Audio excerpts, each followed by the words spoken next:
Video like जरूर कर लीजिए और ऐसे वीडियो लगातार फ्री में पाने के लिए चैनल को तुरंत सब्सक्राइब कर लीजिए और बेल आइकन को जरूर टैप कर लीजिए ताकि आगे भी सारे वीडियो आपको मिलते रहे। यूट्यूब में फॉलो करते हैं तो प्लीज ये वाला फ्री टेलीग्राम चैनल जरूर ज्वाइन कर लीजिएगा। सारे नोटिफिकेशन सारे अपडेट यहीं पे आते हैं, ध्यान रखिए।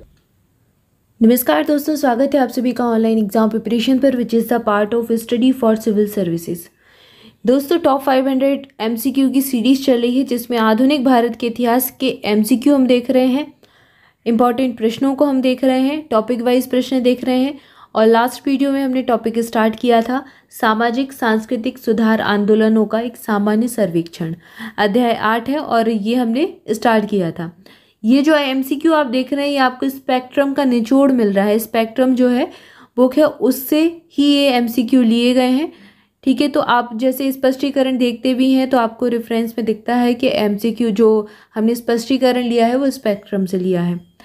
तो आपका पूरा रिवीजन हो जा रहा है अच्छा खासा आधुनिक भारत का। और एक हम आधुनिक भारत का डिस्क्रिप्शन वाला जो वो वीडियो डिटेल वाला देख रहे हैं टॉपिक वाइज, तो वो भी आप कवर करते जाइए। दोनों ही आपको बहुत हेल्प करेंगे आपके सब्जेक्ट को स्ट्रॉन्ग बनाने के लिए। अच्छा, ये टॉपिक हमने स्टार्ट किया था, इसके हमने कुछ प्रश्न देखे भी थे। ये वाला प्रश्न हम देख चुके थे, इसके बाद ये दूसरा प्रश्न भी हम देख चुके थे। अब तीसरा प्रश्न पढ़ते हैं। तीसरा प्रश्न क्या दिया गया है, 19वीं शताब्दी में सामाजिक सुधार जो है, सामाजिक सुधारों के संदर्भ में निम्नलिखित कथन गलत है। अब गलत कथन बताना है। 19वीं शताब्दी में सामाजिक सुधार आंदोलन चल रहे थे, उनमें से कौन सा कथन गलत है जो नीचे दिए गए कथन है। पहला कथन दिया गया, ईसाई मिशनरी सामाजिक सुधारों में सहायक थे। तो हाँ, बिल्कुल ये सहायक तो थे ही कहीं ना कहीं। राष्ट्रीय स्वतंत्रता आंदोलन ने सामाजिक सुधार को भी नेतृत्व प्रदान किया। सुधार आंदोलनों में क्षेत्रीय भाषा का व्यापक रूप से उपयोग किया गया, बिल्कुल सही कथन दिया गया है। तीसरा कथन दिया गया, चौथा कथन दिया गया है, सामाजिक सुधार प्रकृति में धर्मनिरपेक्ष थे।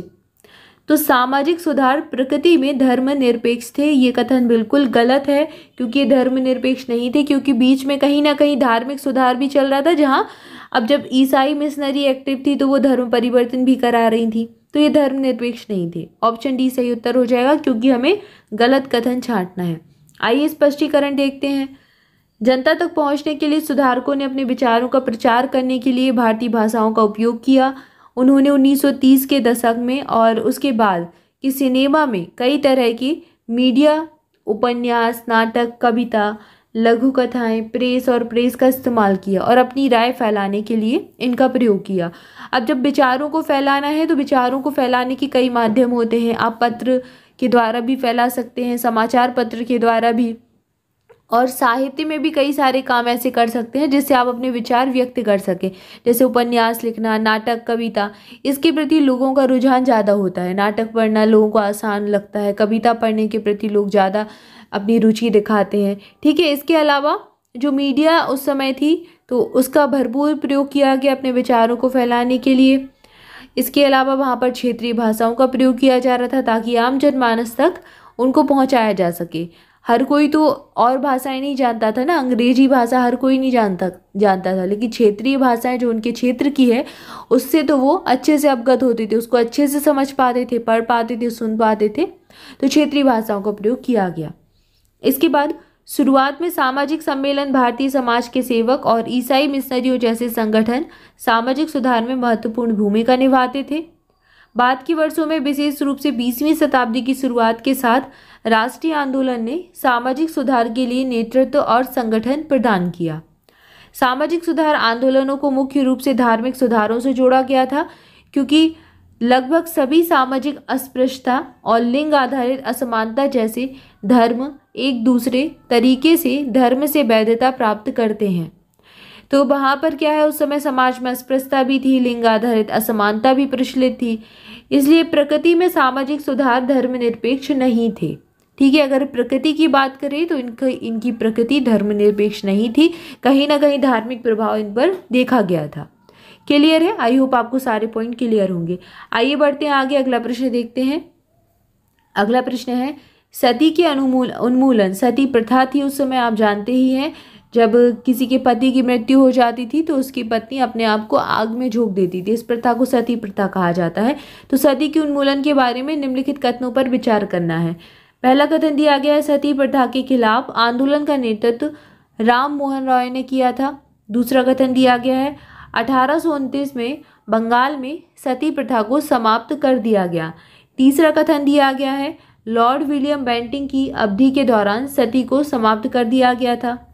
अब यहाँ पर बताना है कि इन कथनों का उपयोग करके बताना है कौन सा कथन सही है, यानी कि इसमें से 2 कथन सही हो सकते हैं, कोई एक कथन सही हो सकता है या फिर सभी कथन सही हो सकते हैं। ये आपको बताएंगे ये वाले ऑप्शन। यहाँ पर या तो कोई 2 कथन सही है या सारे ही कथन सही हैं।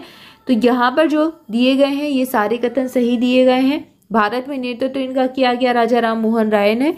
आधुनिक भारत का प्रणेता इनको कहा जाता है और पत्रकारिता के क्षेत्र में इन्होंने बहुत काम किया। इसके अलावा 1829 में सती प्रथा को समाप्त कर दिया गया था। ये डेट बहुत अच्छे से याद कर लेनी है। और लॉर्ड विलियम बेंटिक इस समय थे, इनकी अवधि के दौरान सती प्रथा को समाप्त किया गया। ठीक है, तीनों ही इंपॉर्टेंट कथन है, अलग से पूछे भी जा सकते हैं एग्जाम में। यहाँ पर सही उत्तर ऑप्शन डी हो जाएगा। उपयुक्त सभी कथन हमारे सही हैं। आइए स्पष्टीकरण देखते हैं। राजा राम मोहन राय के नेतृत्व में प्रबुद्ध भारतीय सुधारकों द्वारा शुरू किए गए सती प्रथा का उन्मूलन, सरकार ने सती के व्यवहार को आपराधिक अदालतों द्वारा अवैध और दंडनीय सजा के रूप में घोषित किया। अब यहाँ पर सरकार ने घोषणा कर दी कि अगर कोई सती प्रथा के लिए काम करता है तो ये अपराध माना जाएगा और यहाँ पर ये एक दंडनीय सजा के रूप में देखा जाएगा, दंड मिलेगा। 1829 में विनियमन बंगाल कोड 1829 एडी ये आया था। तो यहाँ पर क्या हुआ, ये जो विनियमन 17 था इसमें पहले बंगाल प्रेसिडेंसी के लिए लागू किया गया, लेकिन 1830 में मद्रास और बॉम्बे प्रेसिडेंसी के लिए भी ये संशोधित रूपों में बढ़ाया गया। 1829 वाला ये जो नियम था, ठीक है, उस समय तो ब्रिटिश साम्राज्य था तो उन्हीं के नियम चलते थे। तो यहाँ पर ये आपको एक एक्स्ट्रा फैक्ट बता दिया गया है। हालांकि इतना नहीं पूछा जाएगा एग्जाम में, आपको याद रखना है राजा राम मोहन राय ने नेतृत्व किया, विलियम बेंटिक उस समय थे, 1829 में इसका उन्मूलन किया गया। अगला प्रश्न देखते हैं। अगला प्रश्न है महिला शिशु हत्या के संबंध में निम्नलिखित कथनों पर विचार करना है। पहला कथन दिया गया है उनमें जन्म के तुरंत बाद महिला शिशु हत्या खासी हिल्स के आदिवासियों के बीच एक आम बात थी। अब ये उस समय की बात हो रही है, ठीक है, जब सामाजिक सांस्कृतिक आंदोलन चल रहे थे। 1795 और 1804 के बंगाल नियमों में शिशु हत्या को अवैध घोषित कर दिया। ये सारी चीज़ें उस समय चल रही थी, शिशु हत्या थी, ठीक है, इसके अलावा कई सारी कुरीतियाँ थी, अस्पृश्यता का भी प्रभाव समाज पर देखा जाता था, लिंग असमानता भी उस समय थी। इसके अलावा सती प्रथा आप देख ही रहे हैं, उसका उन्मूलन किया गया। तो धीरे धीरे कहीं ना कहीं सामाजिक सुधार से तात्पर्य यही है कि समाज में सुधार किए गए। जैसे समाज आप अभी वर्तमान रूप में देखते हैं, उसके प्रयास पहले से किए जा रहे थे और फिर जब हमारा संविधान बना तो उसके लिए प्रॉपर कानून बन गया और एक हिसाब से नियम भी बन गए कि अगर ऐसा कोई काम करता है तो उसको कितना जुर्माना लगेगा, कितना दंड लगेगा, ये सारी चीज़ें फिर भारतीय संविधान में आ गई। तो यहाँ पर आप देख रहे हैं कि बताना है कि कौन सा कथन इसमें से सही कथन दिया गया है। तो पहला कथन है उनके जन्म के तुरंत बाद महिला शिशु हत्या खासी हिल्स के आदिवासियों के बीच एक आम बात थी। तो ये कथन तो गलत दिया गया है, लेकिन दूसरा कथन बिल्कुल सही दिया गया है कि यहाँ पर शिशु हत्या को बंगाल नियमों ने अवैध घोषित कर दिया था 1795 और 1804 के समय। तो दूसरा कथन सही हो जाएगा, केवल बी हमारा सही उत्तर है। स्पष्टीकरण देखते हैं। उनके जन्म के तुरंत बाद महिला शिशुओं की हत्या की प्रथा उच्च वर्ग के बंगालियों और राजपूतों के बीच एक आम बात थी, ना कि खासी हिल्स के जो लोग थे उनके बीच में। तो उच्च वर्ग के जो बंगाली थे, राजपूत थे, वो महिला शिशु अगर होती थी, कोई शिशु है उसका जन्म हुआ है और वो बच्ची हुई है तो हाल उसकी हत्या कर देते थे, जो महिलाओं को आर्थिक बोझ मानते थे। और ये महिलाओं को क्या समझते थे? आर्थिक बोझ समझते थे। 1795 और 1804 के बंगाल नियमों ने शिशु हत्या को गैरकानूनी और हत्या के बराबर घोषित किया। 1870 में पारित एक अधिनियम ने माता पिता के लिए सभी बच्चों के जन्म को पंजीकृत करना अनिवार्य कर दिया, यानी कि जन्म का जो पंजीकरण होता है ये यहाँ से शुरू हुआ था। ब्रिटिश काल में भी ये चलता था और जन्म के बाद कुछ वर्षों तक महिला बच्चों के सत्यापन के लिए प्रदान किया गया, विशेषकर उन क्षेत्रों में जहाँ रिवाज का अत्यंत गोपनीयता से सहारा लिया गया था, ताकि पता चले कि कितने बच्चे जन्म के बाद जीवित हैं और कितने मृत हो चुके हैं। आदिवासी संस्कृति में महिलाओं को बोझ नहीं माना जाता था, क्योंकि अधिकांश आदिवासी समाज प्रकृति में समतावादी थे। कुछ समाज ऐसे भी थे जो मातृशक्ति की पूजा करते थे। आप जैसे सिंधु सभ्यता में भी पढ़ते हैं कि मातृशक्ति की पूजा होती थी, ऐसे भी कुछ आदिवासी समाज है जहाँ पर मातृशक्ति की प्रधानता होती है, तो वो तो महिला शिशु की हत्या कर ही नहीं सकते। तो वहाँ पर समतावादी, प्रकृति में समतावादी भावना प्रचलित थी आदिवासी समाज में, इसलिए वो महिलाओं को बोझ नहीं मानते थे। अब देखा जाए तो कहीं ना कहीं आदिवासी शिक्षा के क्षेत्र में भले ही आगे ना हो, लेकिन संस्कृति इनकी काफ़ी अच्छी है, और संस्कृति भी कहें कि इनकी सोच काफ़ी अच्छी है कि ये समतावादी भावना के लिए काम करते हैं, समतावादी भावना इनमें प्रचलित रहती है। चलिए आगे बढ़ते हैं, अगला प्रश्न देखते हैं। हालांकि अब तो समाज बहुत परिवर्तित हो गया है और अब कोई भी अंदर समझा नहीं जाता। अगला प्रश्न है, भारत में 19वीं शताब्दी में विधवा पुनर्विवाह के संबंध में निम्नलिखित कथनों पर विचार कीजिए। अब ये विधवा पुनर्विवाह भी उस समय सामाजिक कुरीति मानी जाती थी। पहला कथन दिया गया है, ब्रह्म समाज विधवा पुनर्विवाह आंदोलन से जुड़ा नहीं था। ईश्वरचंद विद्यासागर विधवा पुनर्विवाह के मुख्य प्रस्तावक थे। तीसरा कथन दिया गया है, हिंदू विधवाओं का पुनर्विवाह अधिनियम 1856, इसने विधवाओं के विवाह को वैध माना। अब उस समय क्या था, कई समाज ऐसे थे, कई धर्म ऐसे थे जहाँ पर विधवाओं को पुनर्विवाह करना सही नहीं माना जाता था। वो इसको कहते थे कि ये नहीं होना चाहिए, जबकि विधवाओं को पुनर्विवाह करना चाहिए, ऐसे समाज के कुछ लोग मानते थे। क्योंकि कोई विधवा हो गई है तो उसने स्वयं से तो ऐसा नहीं चुना है ना, प्रकृति का नियम है, कभी कुछ ऐसी घटनाएं घट जाती हैं। तो उन्होंने कहा कि उसका जीवन, जो एक महिला है उसका आगे का जीवन अच्छा होना चाहिए, तो विधवा पुनर्विवाह होना चाहिए। तो ये चीज़ें उस समय चल रही थी। अब यहाँ पर ये कथन दिए गए हैं, बताना है कि कौन इससे संबंधित है, कौन इससे संबंधित नहीं है। नीचे दिए गए कोड का उपयोग करके सही उत्तर चुनना है। पहला कथन दिया गया है, ब्रह्म समाज विधवा पुनर्विवाह आंदोलन से जुड़ा नहीं था, तो ये गलत हो जाएगा। राजा राम मोहन राय कहीं ना कहीं समर्थन कर ही रहे थे। ईश्वरचंद विद्यासागर विधवा पुनर्विवाह के मुख्य प्रस्तावक थे, बिल्कुल सही कथन दिया गया है। इन्हीं के द्वारा जो है इसका एक हिसाब से समझ लें कि इन्होंने बहुत प्रयास किए। हिंदू विधवाओं का पुनर्विवाह अधिनियम 1956, इसने विधवाओं के विवाह को वैध बनाए 1856, तो ये बिल्कुल सही कथन दिया गया है। तो दूसरा और तीसरा यहाँ पर हम देखते हैं सही कथन दिया गया है, पहला कथन बस गलत है, तो ऑप्शन सी हम यहाँ पर सही उत्तर चुन लेंगे। आइए इसका स्पष्टीकरण देखते हैं। ब्रह्म समाज ने अपने एजेंडे में विधवा पुनर्विवाह के मुद्दे को उठाया और इसे लोकप्रिय बनाने के लिए बहुत कुछ किया, इसलिए पहला कथन गलत है कि ये इसमें एक्टिव नहीं थे। एक्टिव थे, बिल्कुल एक्टिव थे। दूसरा कथन दिया गया है, यह मुख्य रूप से संस्कृत कॉलेज कलकत्ता के प्रिंसिपल पंडित ईश्वरचंद विद्यासागर, जो कि 1820 से 91 तक रहे, इनके प्रयासों के कारण किया गया था। और हिंदू विधवाओं का पुनर्विवाह अधिनियम 1856 में पारित किया गया था। ये एग्जाम में पूछ सकते हैं, तो ये डेट याद रखनी है। इसने विधवाओं के विवाह को वैध बनाया और विवाहों को वैध घोषित किया। ठीक है, तो आपको कुछ चीज़ों को याद रखना है, जैसे ईश्वरचंद विद्यासागर विधवा पुनर्विवाह से संबंधित है, राजा राम मोहन राय सती प्रथा के उन्मूलन से संबंधित है। इनके नामों को याद रखिए, ये एग्जाम में पूछे जाते हैं। अगला प्रश्न देखते हैं। अगला प्रश्न है, विष्णु शास्त्री पंडित ने विधवा पुनर्विवाह संघ की स्थापना की। दूसरा कथन दिया गया है, करसोदास मूलजी ने गुजराती में सत्य प्रकाश की शुरुआत की।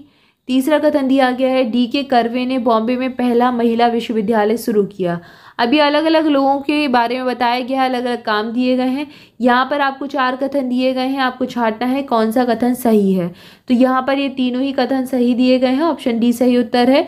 विष्णु शास्त्री ने विधवा पुनर्विवाह संघ की स्थापना की थी, करसोदास मूलजी ने सत्य प्रकाश की शुरुआत की और ये गुजराती थे, और D.K. कर्वे ने बॉम्बे में पहला महिला विश्वविद्यालय शुरू किया। एग्जाम में पूछा गया है कई बार। आइए इसका स्पष्टीकरण देखते हैं। उपरोक्त सभी भारत में विधवा पुनर्विवाह से संबंधित थे। ये जो नाम आपने देखे सभी विधवा पुनर्विवाह से संबंधित थे। जगन्नाथ शंकर सेठ और भाऊ दाजी महाराष्ट्र में लड़कियों के स्कूलों में सक्रिय प्रवर्तकों में से एक थे। इन्होंने लड़कियों के स्कूलों को बनाने में सबसे ज़्यादा भूमिका निभाई। इसके बाद विष्णु शास्त्री पंडित 1850 के दशक में विधवा पुनर्विवाह संघ की स्थापना करते हैं। करसोदास मूलजी ने वकालत करने के लिए 1852 में गुजराती में सत्य प्रकाश की शुरुआत की। Professor D.K. ने पश्चिम भारत में कर्वे और मद्रास में वीर सलिंगम पंतुलू द्वारा कर्वे ने स्वयं 1893 में एक विधवा से विवाह किया। और उन्होंने अपना जीवन हिंदू विधवाओं के उत्थान के लिए समर्पित कर दिया और विधवा पुनर्विवाह संघ के सचिव भी बन गए। उन्होंने उच्च जाति की विधवाओं को व्यावसायिक प्रशिक्षण की सुविधा प्रदान करके उन्हें जीवन में रुचि देने के लिए पूना में एक विधवा का घर भी खोला, जहां पर उन्हें व्यावसायिक प्रशिक्षण दिया जाता था। विधवाओं के पुनर्विवाह का अधिकार भी BM मालावारी, नर्मदा शंकर, लवशंकर दवे, न्यायमूर्ति गोविंद महादेव रानडे और के नटराजन अन्य, तो ये विधवाओं के अधिकारों के लिए भी काम कर रहे थे। तो कुल मिलाकर इतने जो नाम आपने देख लिए, इनके नाम आपको थोड़ा सा याद रख लेने हैं कि ये कौन से आंदोलन से जुड़े थे। तो ये विधवा पुनर्विवाह से संबंधित थे सभी लोग। क्लियर है? आई होप आपको सारी चीजें क्लियर होंगी। आइए बढ़ते हैं आगे, अगला प्रश्न देखते हैं। भारत में बाल विवाह के संबंध में बताना है कि निम्नलिखित में से कौन सा कथन सही है। पहला कथन दिया गया है, आयु की सहमति अधिनियम 1891 12 वर्ष की से कम उम्र की लड़कियों के विवाह की मनाही है। तिलक मुखर सहमति अधिनियम 1891 के खिलाफ मुखर प्रस्तावक थे। शारदा अधिनियम 1930 में क्रमशः लड़के और लड़कियों के लिए विवाह की उम्र 21 और 18 वर्ष कर दी गई। अब यहाँ पर कह दिया कि लड़कों का जो विवाह है वो लड़कों का जो विवाह 21 की उम्र में होना चाहिए, लड़कियों का विवाह जो है वो 18 की उम्र में होना चाहिए। तो यहाँ पर ये चीज़ कर दी। इसके बाद यहाँ पर 3 कथन दिए गए हैं, तीनों में से बताना है कि कौन सा कथन सही है। तो आइए इसके ऑप्शन देखते हैं। यहाँ पर आपको ऑप्शन दिया गया है, पहला तीसरा सही है, पहला दूसरा सही है या तीनों ही सही है। तो पहला और दूसरा कथन आपका सही है, तीसरा कथन गलत दिया गया है क्योंकि इसका उल्टा था। चलिए आइए स्पष्टीकरण देखते हैं।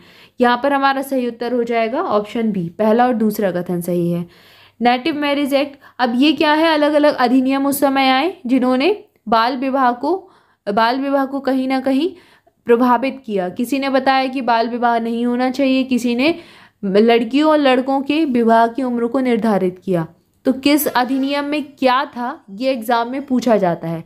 शारदा अधिनियम में क्या था, इसके अलावा बाल विवाह अधिनियम कब आए, ये सारी चीज़ें अलग अलग तरीके से पूछी जाती हैं। तो स्पष्टीकरण ध्यान से देखिएगा।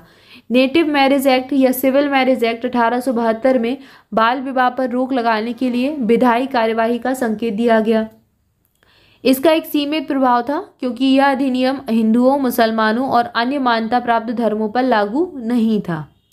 एक पारसी सुधारक BM मालावारी को एज ऑफ कंसेंट एक्ट 1891 के अधिनियम द्वारा पुरस्कृत किया गया, जिसने 12 साल से कम उम्र की लड़कियों की शादी की मनाही की थी। इन्होंने कहा कि जो 12 साल से कम उम्र की लड़कियां हैं उनकी शादी नहीं की जानी चाहिए। तिलक इसके खिलाफ थे, इसलिए कथन एक सही दिया गया है। शारदा अधिनियम 1930 ने क्रमशः लड़के और लड़कियों की विवाह की उम्र 18 और 14 तक बढ़ा दी। पहले 12 थी, फिर शारदा अधिनियम 1930 में क्या कर दिया गया, लड़के की उम्र 18 कर दी, लड़कियों की उम्र 14 कर दी कि 14 उम्र तक लड़कियों की शादी नहीं की जानी चाहिए, 14 में या फिर 14 के बाद की जानी चाहिए। इसके बाद मुक्त भारत में बाल विवाह निरोधक संशोधन अधिनियम 1978 ने लड़कियों की शादी की उम्र 15 से 18 वर्ष और लड़कों की शादी की उम्र 18 से 21 वर्ष कर दी। ठीक है, तो ये चीज़ आपको इन अधिनियमों में देखने को मिलती है। आई होप आपको सारी चीज़ें क्लियर होंगी। आइए बढ़ते हैं आगे, अगला प्रश्न देखते हैं। अगला प्रश्न है, निम्नलिखित कथनों पर विचार करना है। पहला कथन दिया गया है, वैथ्यून स्कूल की स्थापना ईश्वर चंद्र विद्यासागर ने 1849 में कलकत्ता में की थी। दूसरा कथन दिया गया है, चार्ल्स वुड के डिस्पैच ऑन एजुकेशन 1854 ने महिला शिक्षा की आवश्यकता पर बहुत जोर दिया। बताना है कि निम्नलिखित में से कौन सा कथन सही है।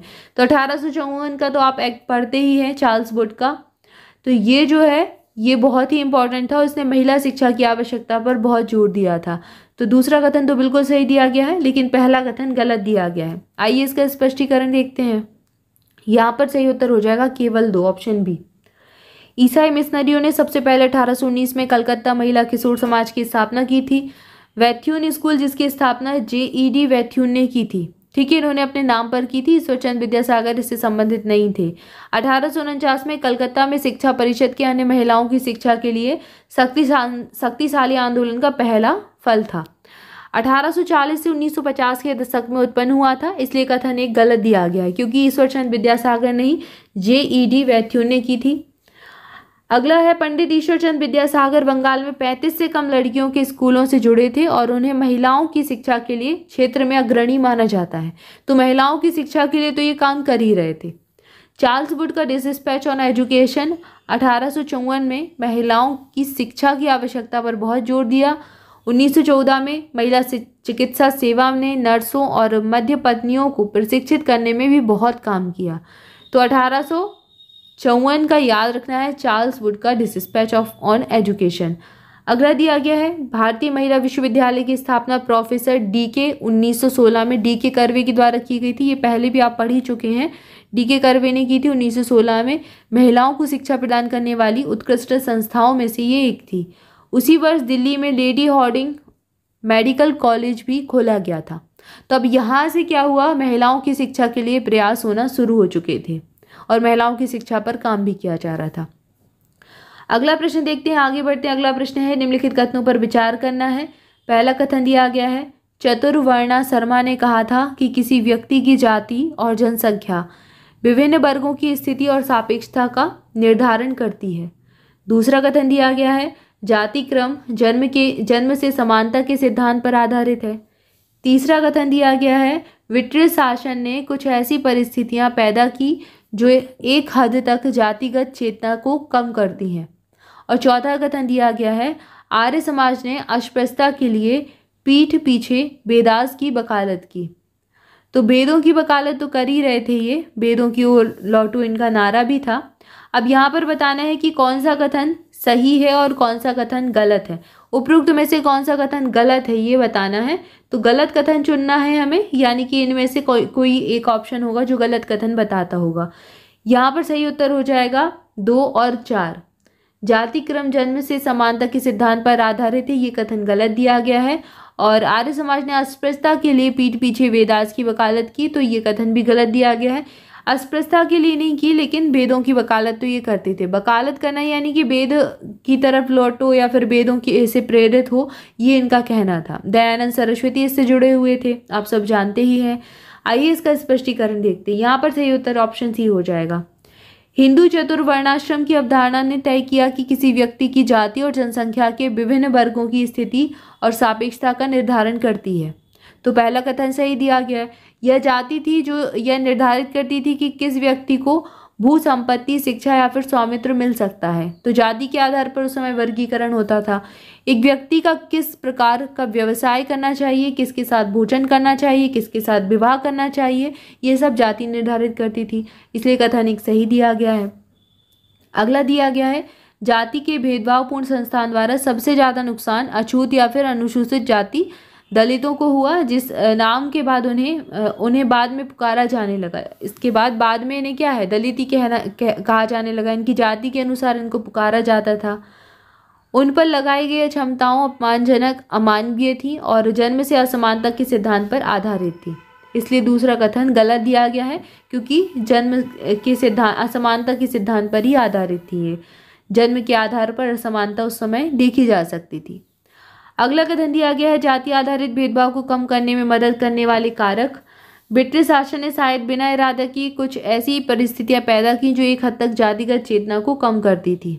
सामाजिक सुधार आंदोलन जो थे उन्होंने भी जाति आधारित शोषण को कम किया। राष्ट्रीय आंदोलन ने समाज को विभाजित करने वाली ताकतों के खिलाफ स्वतंत्रता और समानता के सिद्धांतों की प्रेरणा ली। शिक्षा के बढ़ते अवसरों और सामान्य जागृति के साथ स्वयं निम्न जातियों में हलचल थी। आर्य समाज ने हिंदू समाज को असंख्य उपजातियों में विघटित करने के खिलाफ संघर्ष करते हुए इसका उद्देश्य मूल 4 गुना विभाजन पर पुनर्निर्माण किया और शास्त्रों का अध्ययन करने के लिए सबसे निचली जातियों के अधिकार को बरकरार रखा। इन्होंने कहा कि जो शास्त्र है हमारे, वो सबसे निचली जाति के लोग भी उसका अध्ययन कर सकते हैं। इसलिए चौथा कथन गलत है। अस्पृश्यता के लिए इन्होंने वेदों का सहारा नहीं लिया। इन्होंने कहा कि सभी को पढ़ने का अधिकार है। ठीक है, तो वेदों की वकालत तो ये करते थे, लेकिन अस्पृश्यता के लिए नहीं करते थे। ये वाला कथन यहाँ से गलत हो जाता है। अब यहाँ पर दूसरा और चौथा कथन गलत है और बाकी के पहला और तीसरा कथन सही दिया गया है। आप स्पष्टीकरण भी देख चुके हैं। तो यहाँ पर हमने प्रश्नों को डिस्कस किया। कुछ और प्रश्न बाकी हैं जिनको हम अगले वीडियो में देखेंगे। तब तक के लिए आप सभी चैनल के साथ जुड़े रहें। चैनल को सब्सक्राइब नहीं किया तो सब्सक्राइब कर दें और वीडियो को लाइक जरूर कर दें। आप सब वीडियो को लाइक नहीं करते, प्लीज़ वीडियो को लाइक करें, अपने दोस्तों के साथ भी शेयर करें। आज के लिए इतना ही, मिलेंगे नेक्स्ट वीडियो में। Thank you for watching this video, thank you so much.